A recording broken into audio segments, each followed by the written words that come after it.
how to view your Safari browser history on your iPhone. So with Safari, they did a new update with the new iOS 26, but it's very easy to get to your browser history or your view history. So go to your Safari app, and you just want to go to whatever page you're at, and you want to click the bookmark icon at the bottom of your screen here.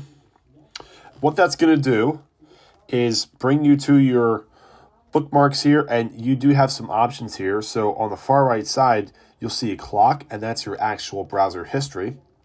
And to go through, and it will actually categorize this by the day. So what you can do is go ahead, if you want to delete something, go ahead and swipe left.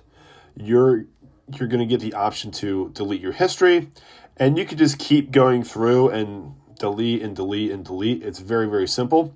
There is another way you can do this. So if you were to come out of here and come out of Safari, go find your settings, and you want to scroll down to where it says apps, and then just go ahead and type in Safari, and then go ahead and click that and scroll all the way down until you see where it says clear history and website data.